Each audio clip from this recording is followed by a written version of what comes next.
Sejam bem-vindos. Antes de começar, gostaria de saber a que horas e de onde está falando. Não esqueça de deixar um like, isso ajuda demais o canal.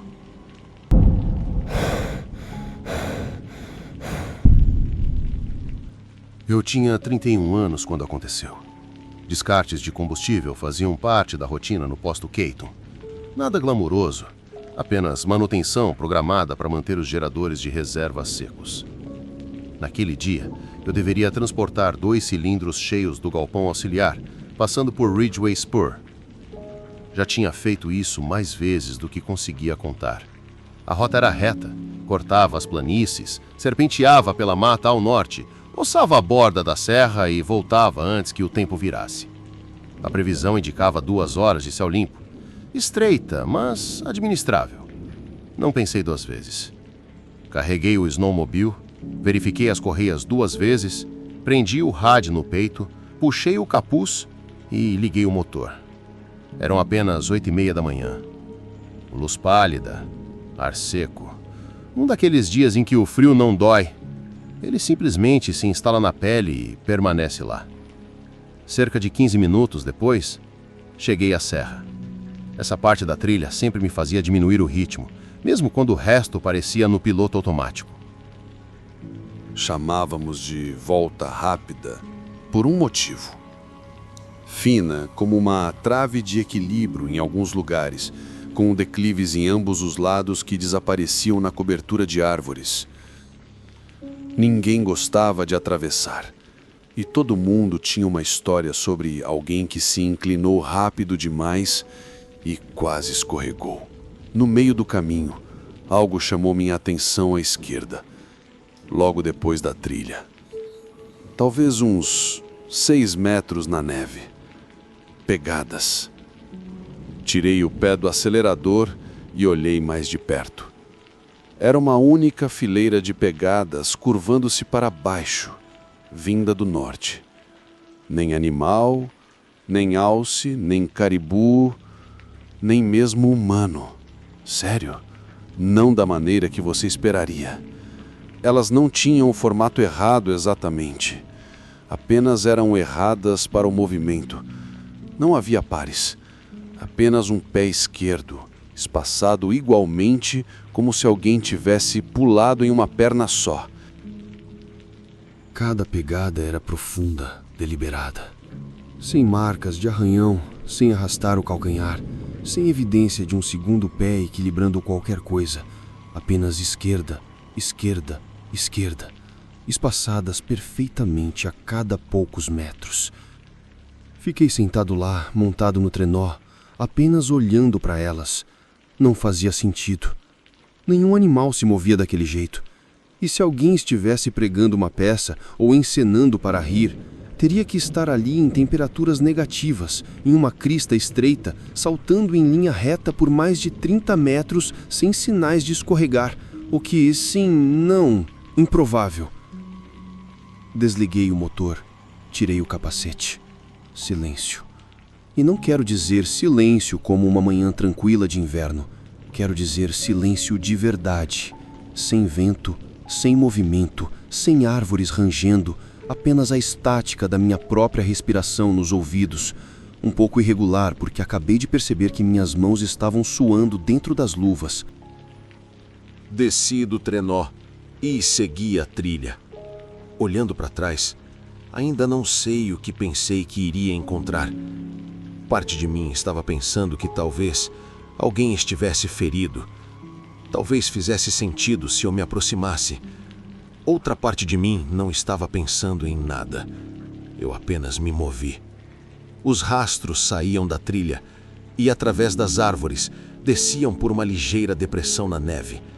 Cerca de 15 metros adiante, as árvores se abriram.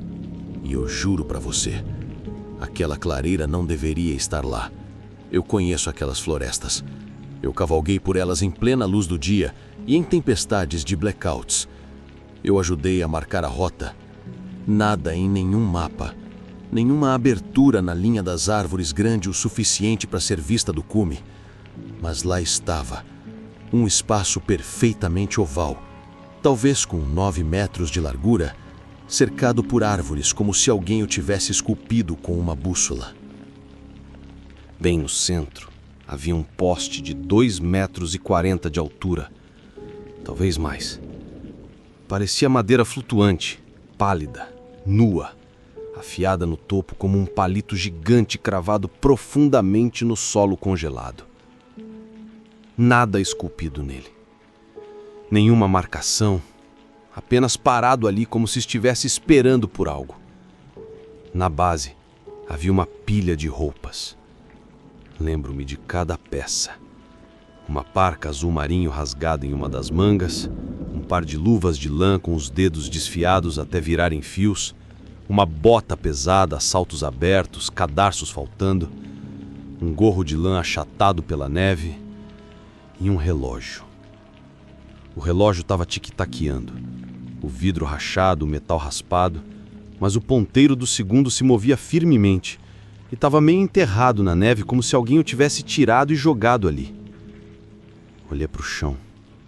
A neve ao redor das roupas tinha uma impressão estranha, plana, como se alguém tivesse se deitado de pernas abertas e depois desaparecido.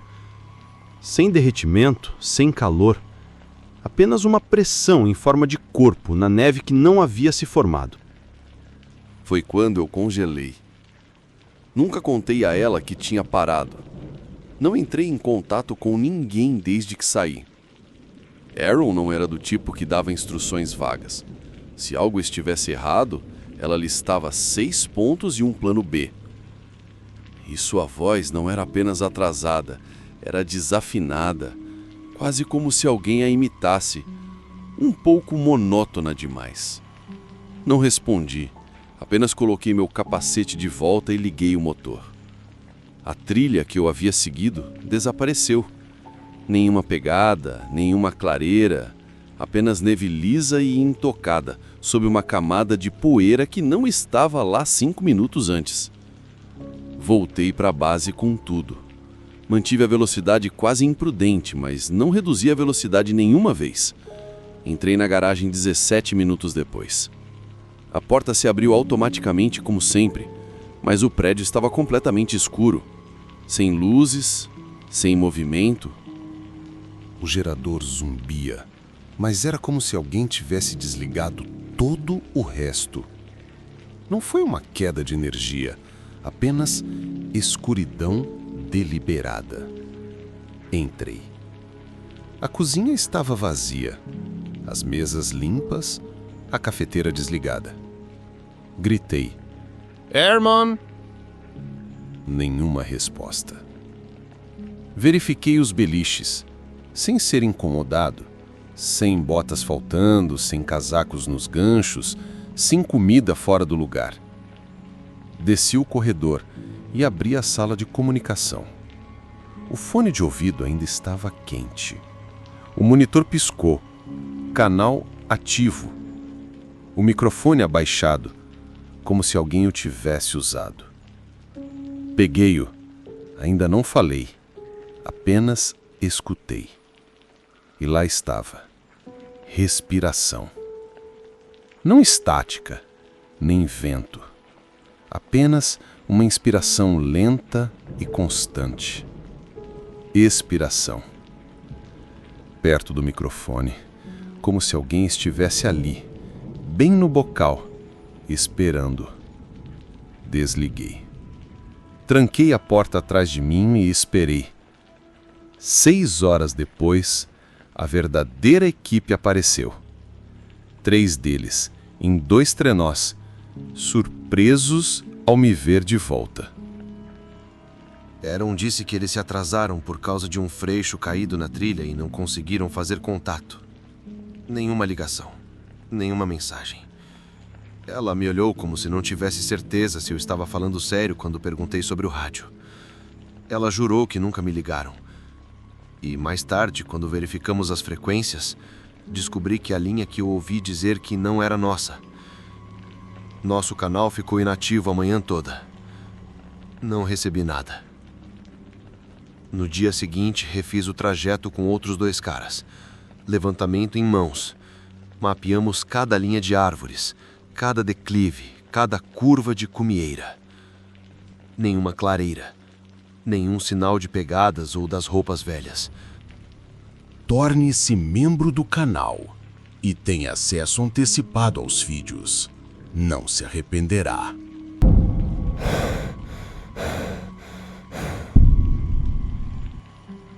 Eu já trabalhava como freelancer há cerca de 1 ano, principalmente fazendo suporte técnico online, consertando falhas de back-end, coisa sem sentido de desktop remoto.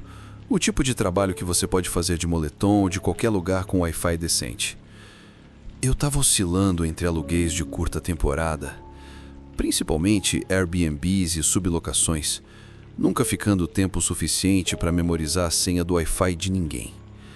Então, quando surgiu esse emprego em Fairbanks, 2 meses como zelador solo com moradia e um salário fixo, pensei que tinha conseguido o trabalho perfeito.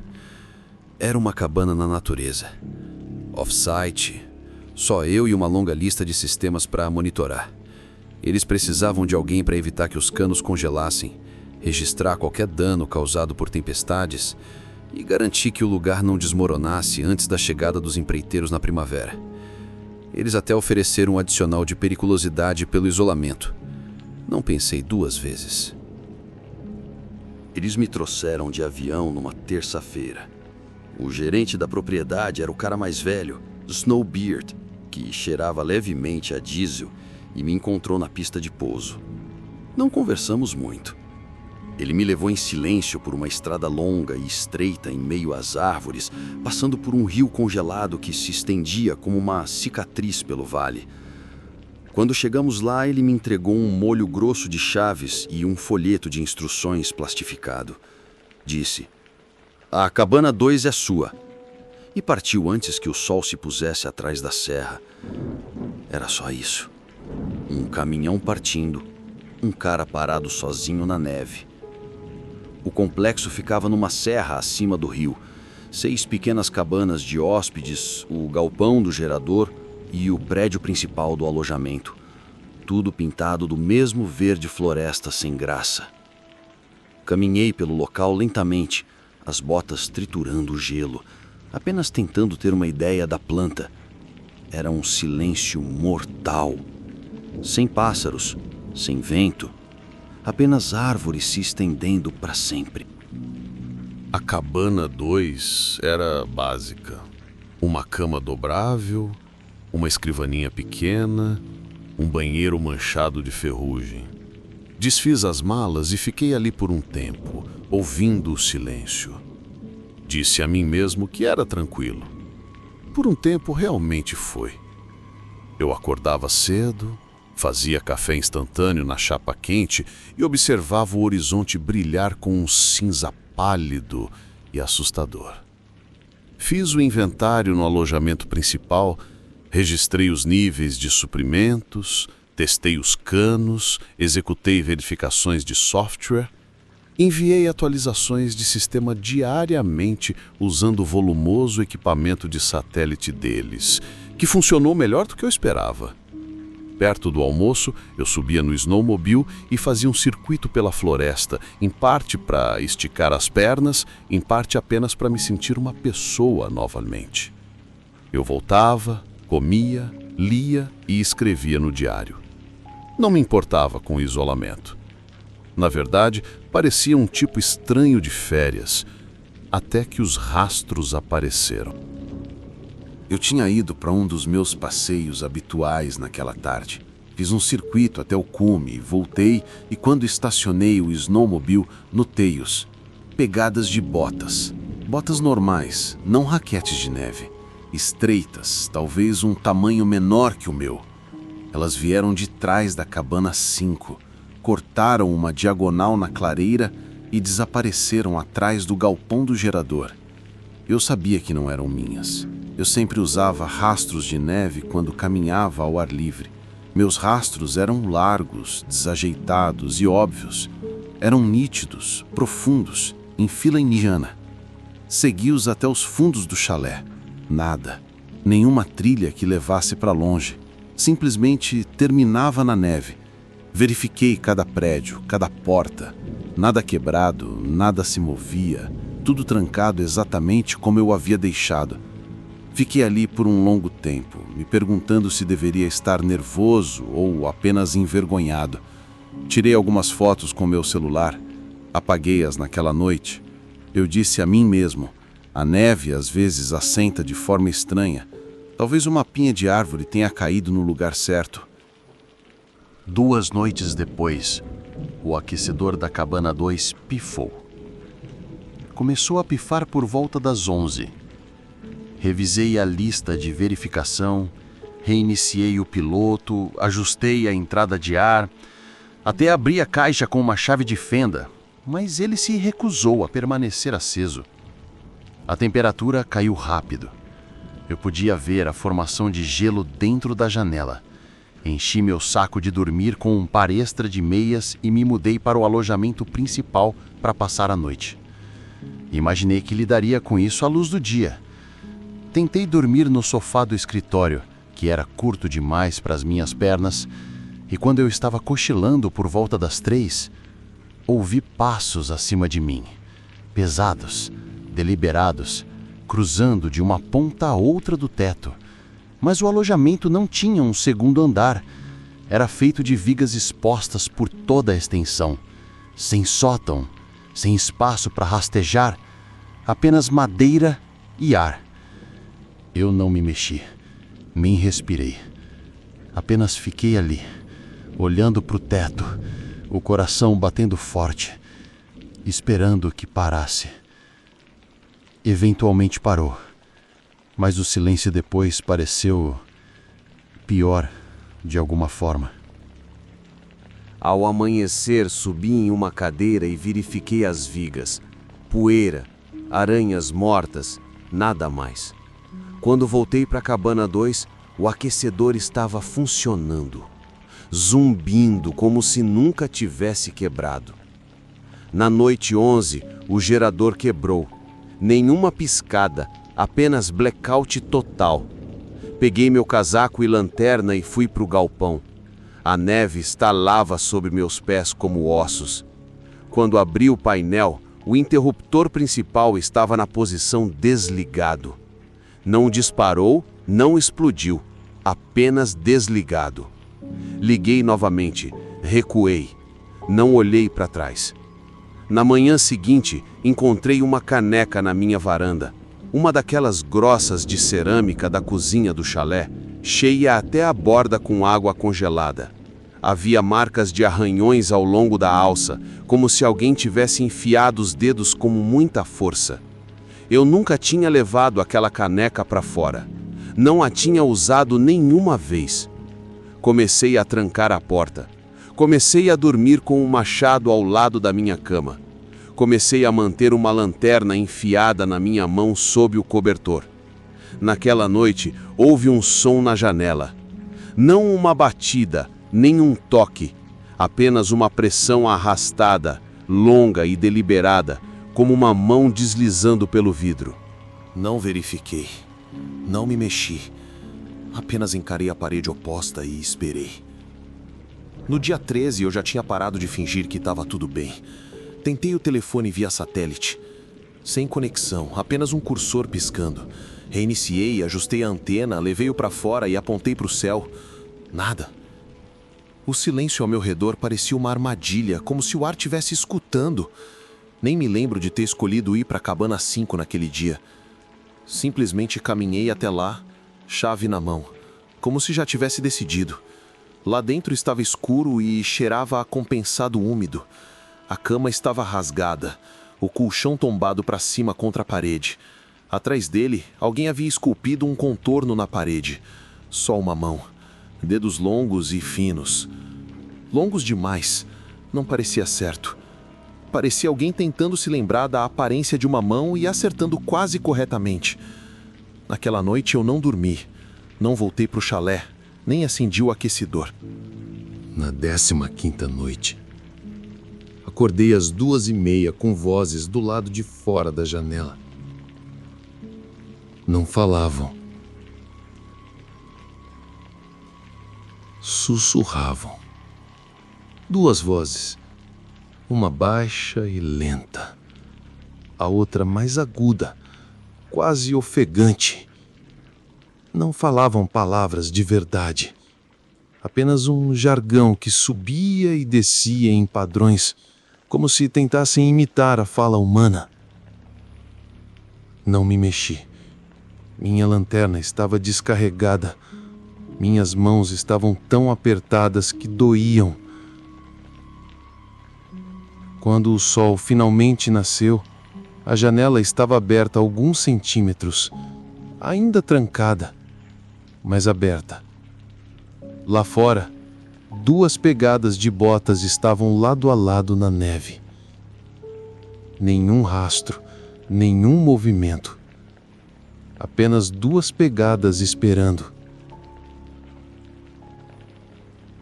Foi o suficiente. Arrumei tudo em 20 minutos. Não liguei, não deixei bilhete.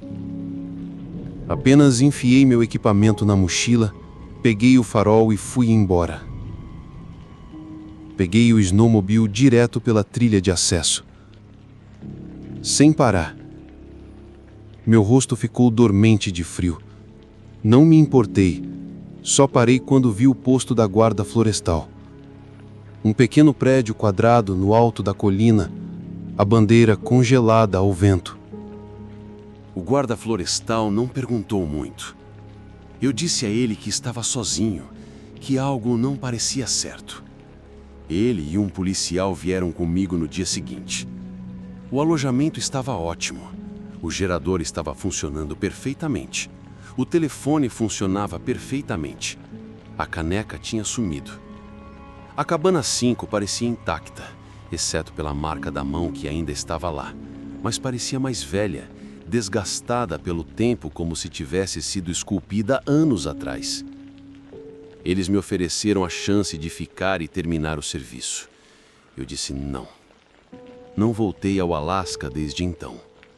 Agora só alugo apartamentos no 2º andar. Eu verifico todos os cômodos antes de dormir. Armários também.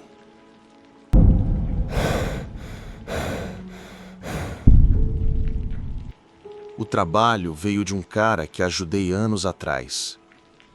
Velho amigo, não o mais próximo, mas o tipo de pessoa que se lembra de um favor.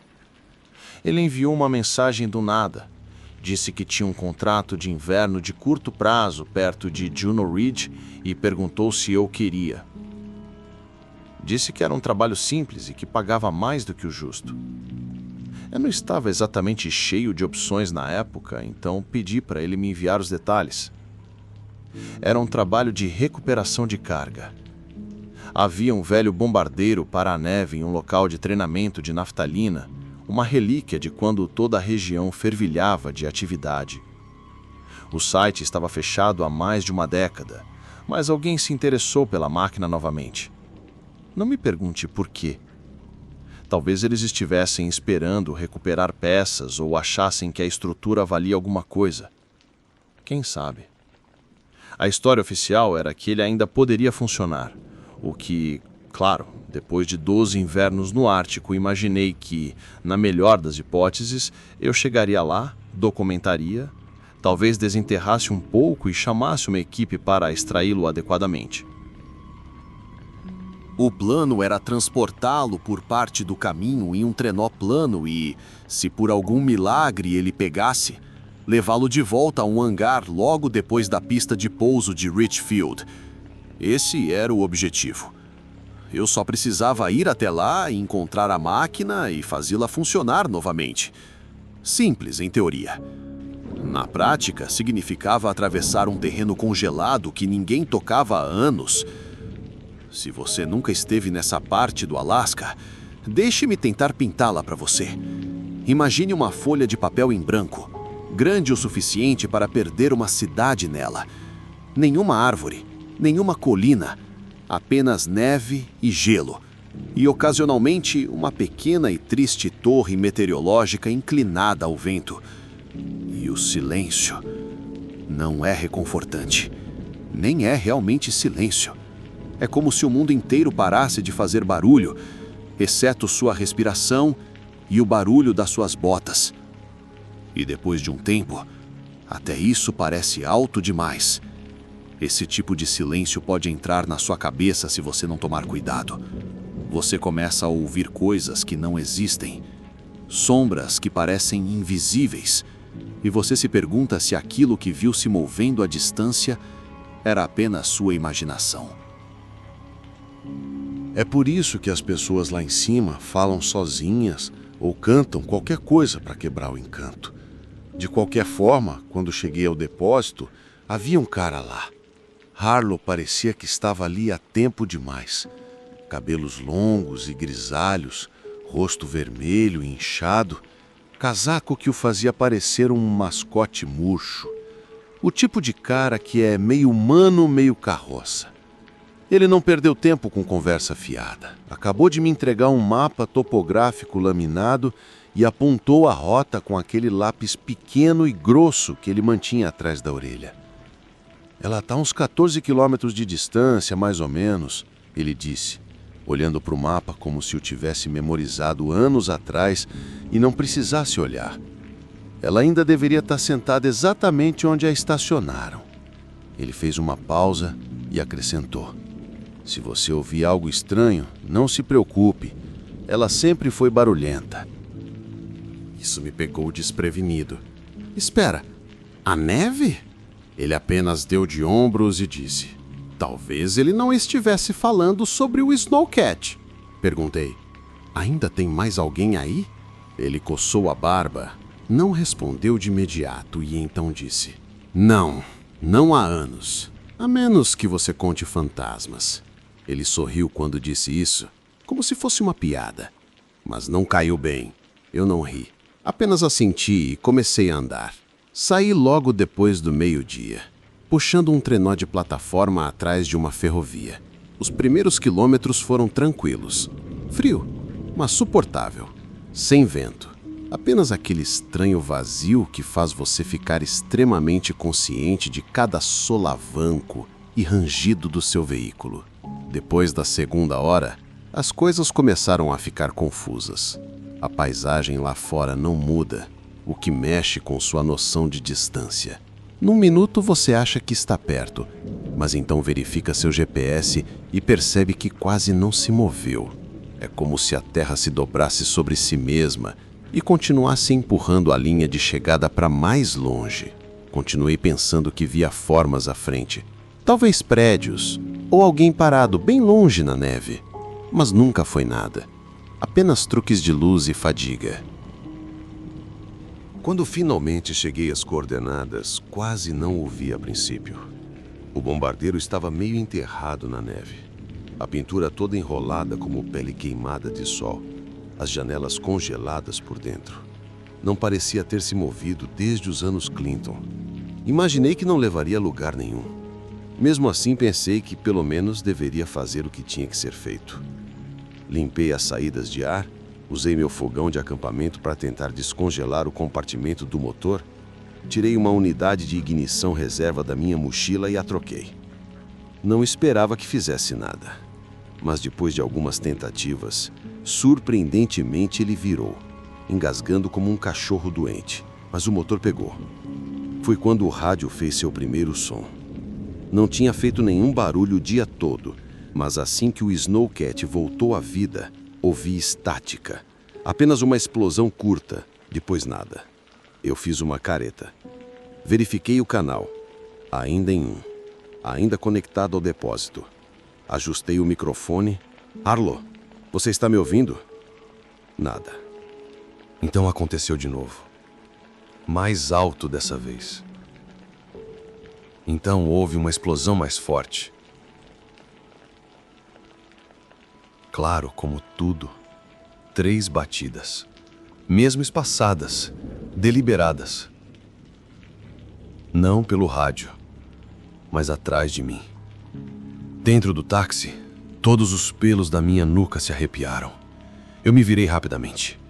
Não tinha ninguém lá. Apenas a janela traseira embaçada pelo calor do motor. Abri a porta, saí e olhei em volta. Nenhuma figura, nenhuma pegada, apenas neve polida pelo vento e minha própria trilha fresca me levando até lá. Dei uma volta completa ao redor do Snowcat. Verifiquei embaixo dele, verifiquei o trenó. Nada. Nenhum pingo de movimento ou perturbação. Voltei para dentro, tranquei a porta e disse a mim mesmo que tinha imaginado tudo.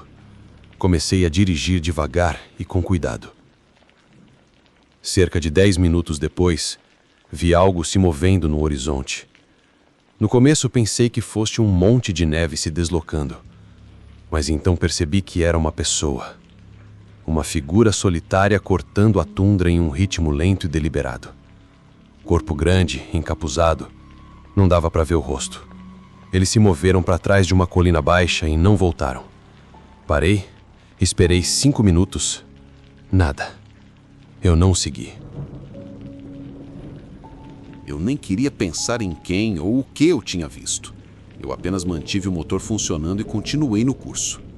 E então veio o estrondo do trenó dessa vez. 3 golpes profundos, como punhos contra metal. Pisei no freio e pulei para fora novamente. Nada. Não havia sinal de que algo tivesse tocado no trenó. Nenhuma carga para mover, nenhuma neve fresca foi perturbada. Verifiquei o engate, olhei embaixo do chassi. Tudo estava firme. Mas quando voltei, a porta do passageiro, aquela que eu não tinha tocado, estava aberta. Nenhuma pegada do lado de fora, nenhuma marca de arrombamento, apenas aberta. Fechei-a, deslizei o ferrolho e dessa vez não parei por nada. Quando finalmente cheguei à estação, o sol já havia se posto atrás do cume e o lugar estava escuro. Nenhuma luz acesa, portas do compartimento fechadas, nada de Harlow. Bati na porta do escritório até meus dedos doerem. Ninguém respondeu. Lá dentro encontrei um único bilhete sobre a mesa, escrito com uma caligrafia rápida, quase frenética. Fui chamado cedo. Se você conseguiu voltar, deixe as chaves no cofre. Não fique esperando. Foi isso. Deixei as chaves, assinei o registro e saí rapidamente. Voltei para minha cabana. Eu me senti observado. Não segui exatamente, apenas observei. Como se alguma coisa tivesse pegado uma carona dentro do táxi. Algo que eu não conseguia ver. Fiquei olhando para o banco do passageiro. Continuei verificando o retrovisor. Nada ali. Mas parecia errado. Quando cheguei em casa, tranquei tudo. Não desempacotei. Acabei de deixar as malas na porta e acendi todas as luzes da casa. Às 2h13 da manhã, levantei-me para ir ao banheiro. Minhas botas, sempre alinhadas cuidadosamente contra a parede, estavam viradas para a porta. E minhas luvas, que eu tinha deixado no escorredor de pratos perto do fogão, estavam sobre a mesa da cozinha, com as palmas para cima, perfeitamente arrumadas. Eu moro sozinho. Na noite seguinte, logo após o pôr do sol, ouvi 3 batidas lentas e constantes na porta da frente. Não respondi, apenas fiquei olhando do outro lado da sala. Quando finalmente olhei para fora, não havia rastros, nem marcas, apenas neve intocada se estendendo até a árvore. Fiz as malas naquela noite, parti na manhã seguinte, dirigi para o sul e não parei até poder ver a grama novamente.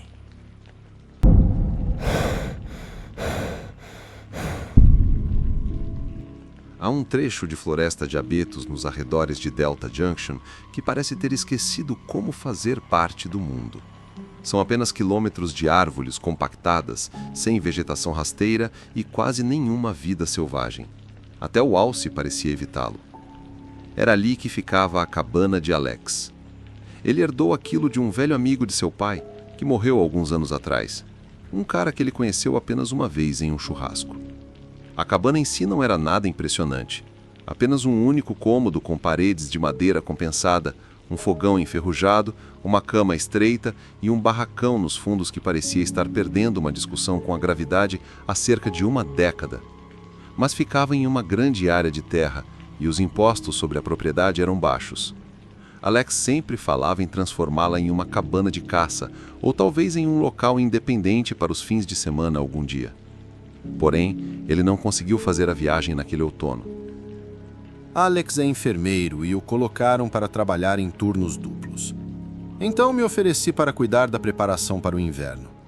A cabana precisava ser lacrada, o telhado provavelmente precisava de remendo, e ele me avisou que os canos certamente congelariam se eu os deixasse como estavam. Eu não tinha nenhum emprego marcado por algumas semanas e, honestamente, devia isso a ele.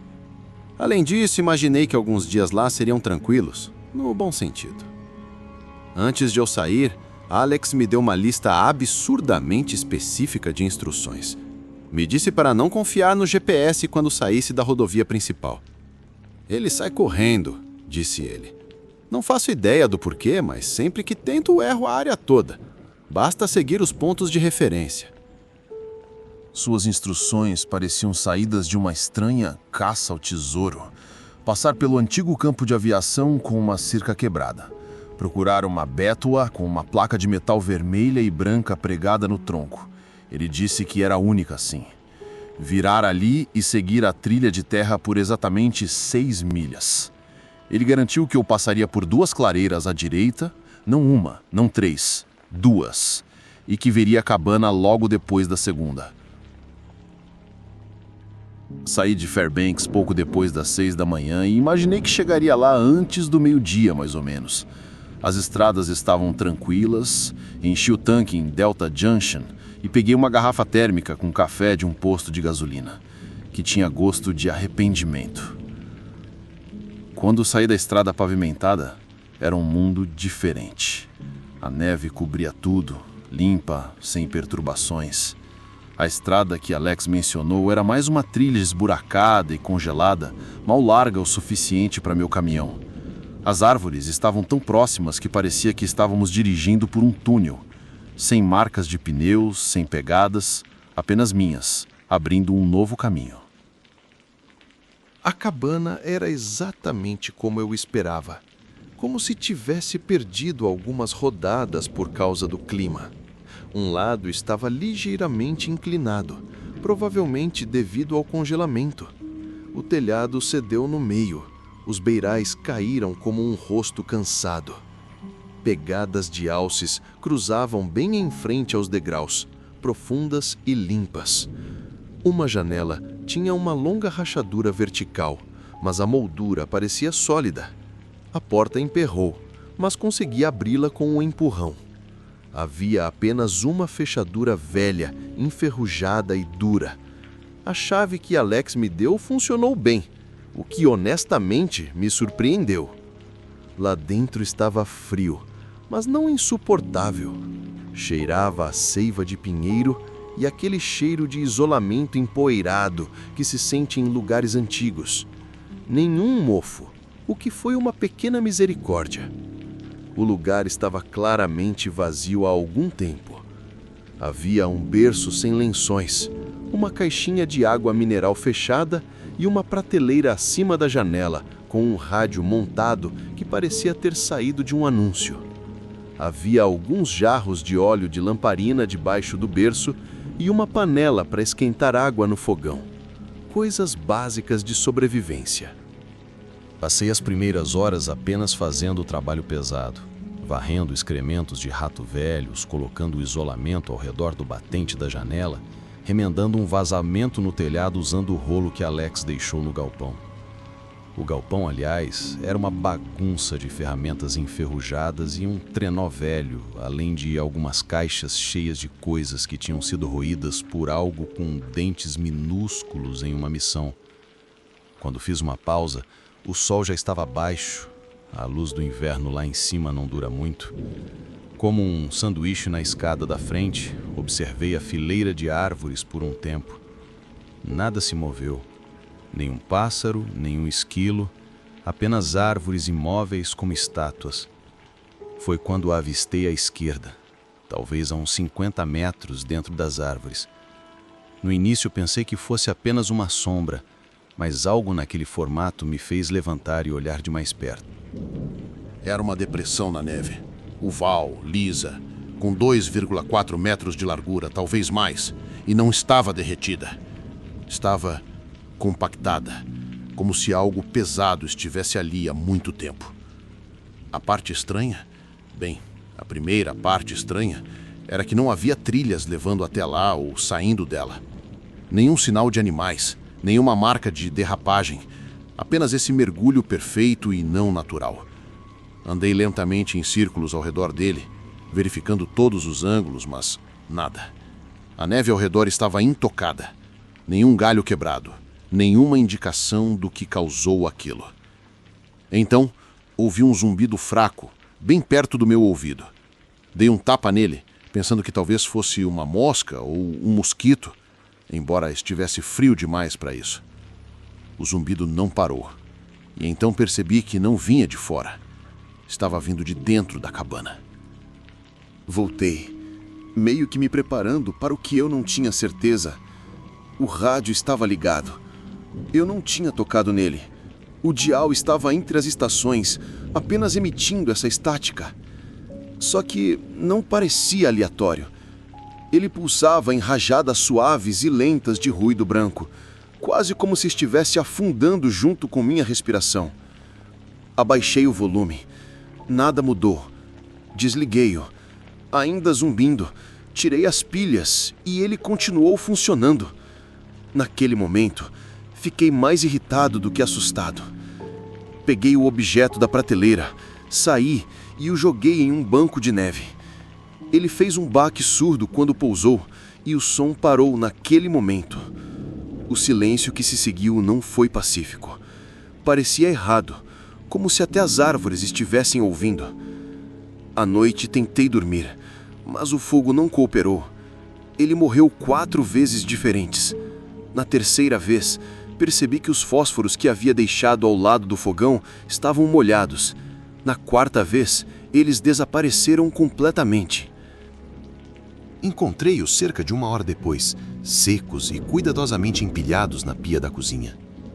Eu não os havia movido. Eu nem cheguei perto da pia desde que fiz um sanduíche. Por volta das 3 da manhã, um baque forte atingiu a parede. Não o telhado, a parede, bem atrás de onde eu estava deitado. Não era vento, não era neve caindo. Foi sólido, direto, quase deliberado. Sentei-me e esperei. 10 minutos depois, outro. Mesmo lugar, mesmo peso. Levantei-me, calcei minhas botas e peguei a lanterna. Meu coração estava batendo forte, mas eu abri a porta. Nada, nenhuma faixa. A neve parecia ter caído recentemente. A árvore não havia mudado. O ar estava completamente parado. Ao amanhecer, eu estava pronto para partir. Não me preocupei com o café da manhã. Arrumei minhas coisas e carreguei o caminhão. Eu só queria sair. Girei a chave, nada. Nem um clique. Verifiquei a bateria, parecia boa. As luzes funcionaram, a buzina funcionou. Mas o motor nem tentou ligar. Então ouvi aquele zumbido mais fraco dessa vez. Eu me virei, mas o rádio, aquele rádio estava no parapeito da janela, exatamente onde estava no dia anterior. Não cheguei perto. Eu não toquei. Fui embora. Deixei o resto do equipamento e nem tranquei a porta. Acabei de começar a andar. A primeira hora foi boa. Segui a trilha em linha reta. Não desviei nenhuma vez. Então vi a bétula novamente. Mesma placa de metal vermelha e branca.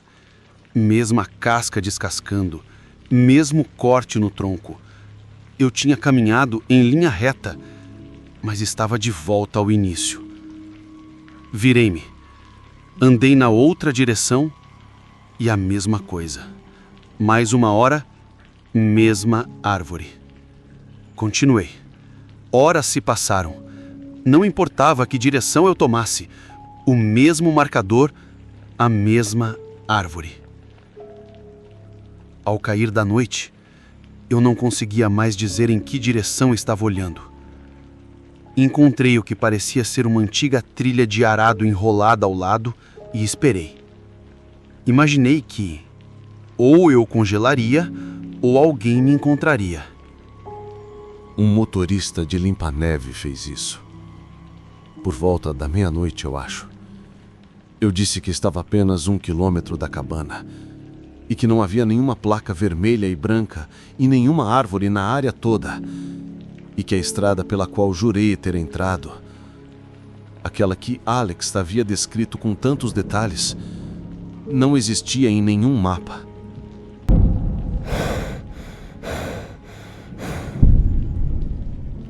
Meu primo Miles tinha acabado de se mudar para Red Hook, Alasca, e me convidou para ficar com ele durante o verão.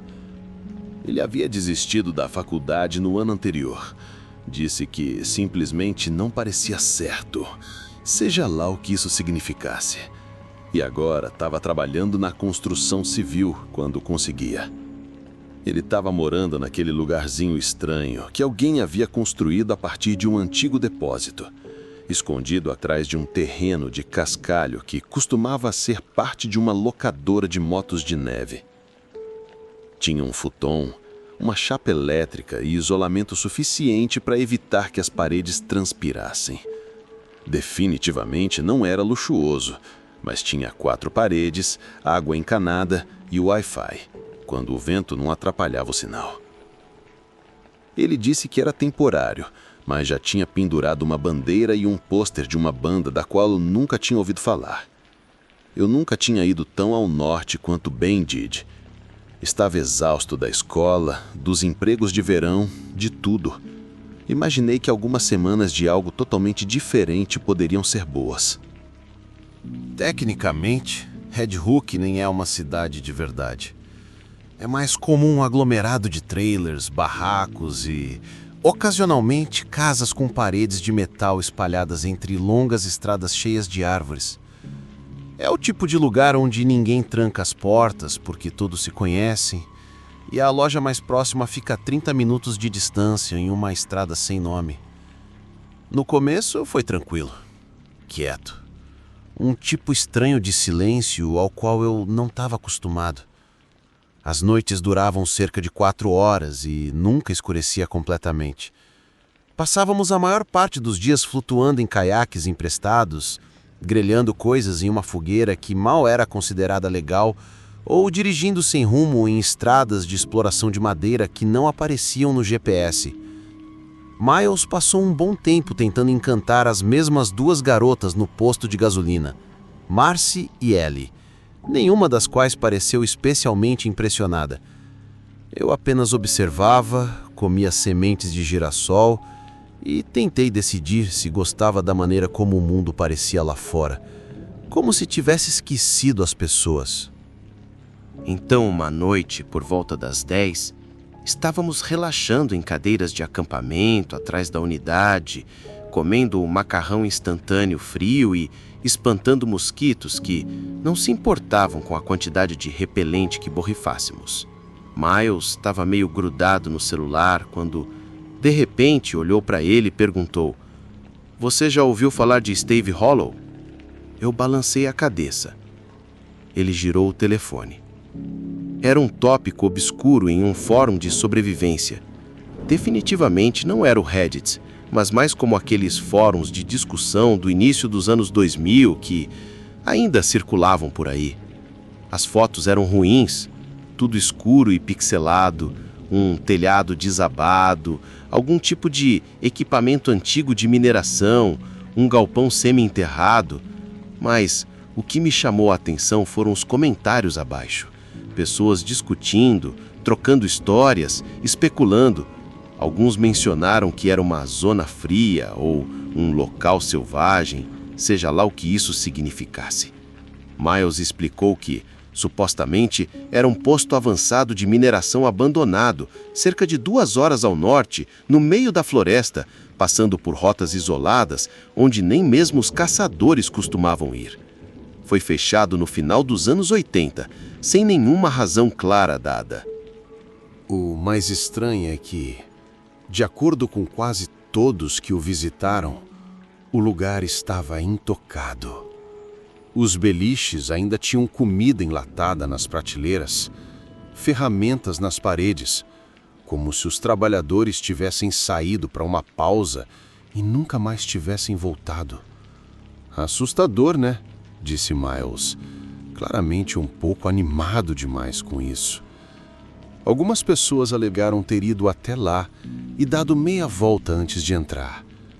Outras mencionaram ter ouvido coisas, sussurros, batidas, movimento nas árvores. Algumas postagens eram apenas longas sequências de reticências com as palavras "não volte". O único consenso era que não era um lugar onde se tropeçasse 2 vezes. Ninguém nunca o encontrava uma segunda vez. Miles achou que parecia um passeio divertido de um dia só. "Para ver", disse ele. "Um ensaio. Se não for nada, não é nada. Se for alguma coisa, voltamos com câmeras." Ele sempre dizia coisas assim como se o mundo não pudesse tocá-lo. Levamos alguns lanches, um canivete cada um e 2 lanternas de cabeça, embora o sol não se pusesse por horas. Ele deixou a caminhonete estacionada perto de um desvio, onde o cascalho deu lugar à grama pouco antes de a mata ficar densa demais para dirigir. A trilha que seguimos costumava ser para motos de neve, mas, pelo visto, ninguém a usava há anos. As árvores se inclinavam dos 2 lados como se estivessem acabadas, compartilhando espaço. Levamos uns 20 minutos de caminhada antes de termos que desviar. O GPS não ajudou. Estávamos seguindo o que um cara no fórum disse: oeste até as bétulas rarearem, depois sul quando você pisar em uma rocha. Era vago o suficiente para parecer uma piada, mas estranhamente funcionou. O terreno mudou sutilmente, como se tivéssemos passado por um trecho diferente de floresta. E tudo deu errado. Não foi dramático. Nenhum trovão, nenhuma neblina, apenas essa ausência. Nenhum vento, nenhum canto de pássaro. Até nossos passos soavam abafados, como se o musgo estivesse engolindo o barulho. Lembro-me de estar hiperconsciente da nossa respiração. Miles ficava olhando para mim como se estivesse esperando que eu dissesse alguma coisa. Os prédios apareceram de repente. Nenhuma preparação, nenhum caminho, apenas uma clareira engolida por sombras e cheia de estruturas esquecidas. A carregadeira parecia não se mover há décadas, meio enterrada no mato. 3 beliches inclinavam-se em ângulos impossíveis e um havia cedido completamente para dentro. Antenas quebradas projetavam-se do chão como ossos. Depois havia a estrutura principal. 2 andares de altura, madeira escura, desgastada pelo tempo, cinza e marcada pelo piche. A maioria das janelas de cima ainda estava lá. As de baixo estavam com tábuas ou quebradas. Havia algo nela que me fez parar de andar, como se eu já tivesse visto uma versão dela antes, num sonho ou desenho, mas de alguma forma errado. Demos a volta primeiro. A porta dos fundos era revestida com metal amassado e empenada, mas firme. Nenhuma entrada óbvia. Ao redor do lado norte, perto do que costumava ser a fundação, havia uma abertura na madeira, larga o suficiente para rastejar por ela. Miles se agachou. Estendi a mão e agarrei seu ombro. "Espere", eu disse. Ele olhou para mim. "O quê?" "Só espera um segundo." Eu não tinha um motivo. Eu não estava exatamente assustada. Era mais como se cada parte do meu corpo quisesse ir embora. Havia uma tensão atrás das minhas orelhas, como um mal de altitude, mas errado. Como se algo sob o prédio estivesse nos puxando silenciosamente, observando. E não de uma janela, de baixo. Eu disse a ele que achava que eu via alguma coisa. Eu não tinha, mas precisava que nós 2 parássemos de falar. E foi então que aconteceu. Um som vindo de dentro. Não uma voz, não passos. Algo tentando. Uma longa e seca tragada de ar.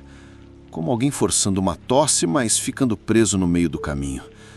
Não humano, não animal. No final houve um clique forte, como uma língua batendo nos dentes. Miles nem discutiu. Ele apenas recuou lentamente e disse: não. Então vieram as batidas. Rápidas, leves, como alguém batendo com os nós dos dedos em um ritmo irregular. Eles circularam para a esquerda e pararam. Recuamos juntos, observando a abertura. Nada saiu. Mas então, na beira da árvore, movimento. Pálido e rápido. Foi tudo o que precisou. Corremos, sem direção, sem plano, apenas instinto. Desviamos de escombros, corremos pela clareira, pulamos uma cerca desabada. Lembro-me do raspar dos galhos batendo em meus braços, o jeito como meus sapatos deslizavam no musgo molhado. E então, ouvimos de novo, à frente, dessa vez, clique, clique, clique, como alguém batendo em pedras. Paramos bruscamente, respirando com dificuldade, logo além de um muro de abetos. Algo se agachou. Parecia humano a princípio, mas não era. Estava coberto de pelos grossos e sujos. Não era pelo, só sujeira. Seus membros eram longos demais, dobrados em ângulos estranhos, joelhos esticados, cotovelos para trás. Ele olhava fixamente, sem piscar. Sua boca pendia ligeiramente aberta, como se não soubesse como fechá-la. Então, deslizou para trás, desaparecendo sem fazer barulho. Miles mal sussurrou: "O que foi isso?" Corremos de novo, sem tempo para adivinhar. Simplesmente disparamos de volta pela mata. Quando entramos na clareira e vimos a caminhonete, quase chorei. Entramos na caminhonete, batemos as portas. Não falamos nada durante todo o caminho para casa. Muito obrigado por acompanhar esses relatos. Deixe seu like e comente o que achou e até mais.